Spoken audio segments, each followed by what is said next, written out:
Hello and welcome to Piano Shack with me, Woody. Thank you for tuning in. So the publisher sent me a copy of this very nice book, Synthesizer Evolution, and it gave me an idea to share with you the stories behind my personal synthesizer evolution, which instruments have meant the most to me over the years and really shaped my own personal musical journey. I hope that sounds interesting. Let's get on with it.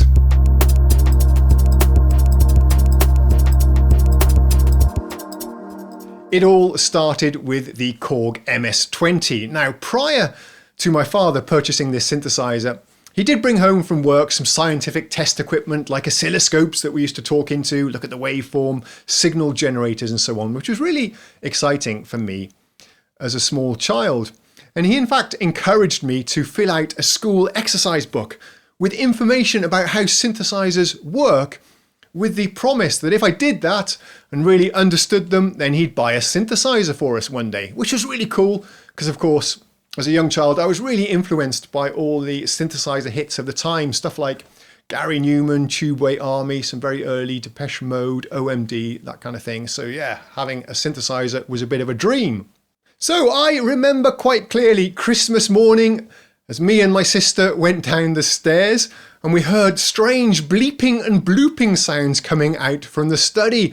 Yes, there it was, the Korg Ms-20. My father had programmed up some kind of sample and hold patch, so it was making some scientific noises, all very exciting. I'm not sure my sister was quite so thrilled as I was, because this was a present for the whole family, although probably it was really mostly for my father, but who cares? A lot of fun. So I did quite quickly get to master most of the functions, although I never really figured out the patch bay, but I was an expert at reading the patches in the manual and then copying them on the synth. I remember especially one dive bomb patch, which sort of had the whistle sound, then you press the momentary button to get the explosion. Really awesome.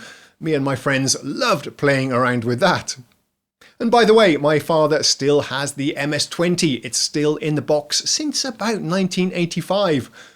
When it was last played. That's pretty incredible. It must be the most nice Ms-20, the most well-preserved example in the whole world, I think. However, I did find the monophonic capabilities to be a little bit limiting, and I couldn't really do accurate covers of my favourite songs, so I persuaded my father to sell our Yamaha Electone electric organ and buy a polyphonic synth instead, and the one we chose was the Roland Juno 6. So with the combination of the Juno 6 and the Ms-20, I could recreate all of my favourite hits. I used to actually connect them together and synchronise the arpeggios and the LFOs on the Korg and a drum machine that we had at the time, which was a very early Boss Dr. Rhythm that I also loved. All of that went into a Carlsbro keyboard amplifier. Don't remember the model.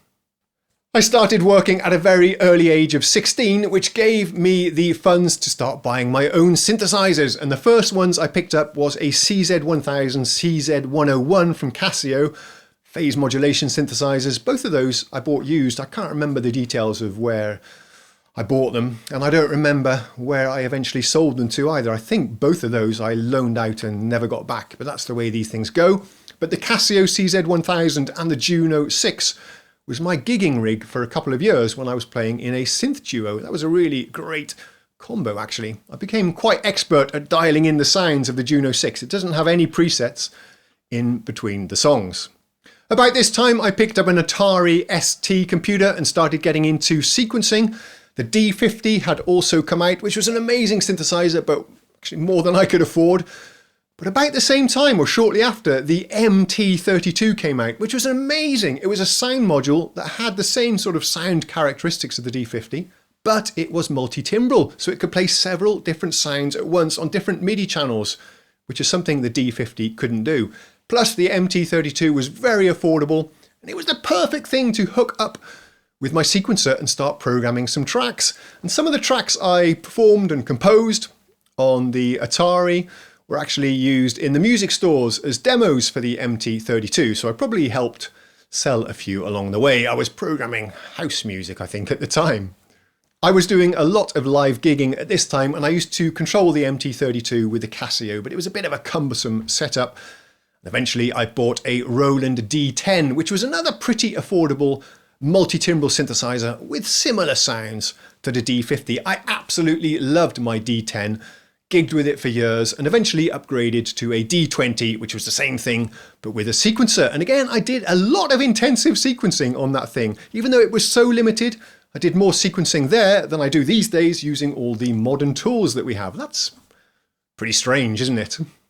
Somewhere around that time, I was performing with a Elvis Presley tribute act, a guy called Jumping Jimmy Thunder, who was popular because he was so bad and didn't really know it. But anyway, he used to draw huge crowds around the south coast of England. And my rig then was a Juno 106, like a Juno 6, but with presets, and the classic TR-909 drum machine. Except at that time, it wasn't really classic, and it probably sounds completely inappropriate for an Elvis tribute act, but it actually worked quite well. Dial in the shuffle a little bit. I sold both of those for about £100 each. Nowadays, as you probably know, the pair of those together is probably worth £3,000 or £4,000. Yes, the house music thing kicked in shortly after I sold them, and that drum machine and the synthesizer later really went up in price. Typical.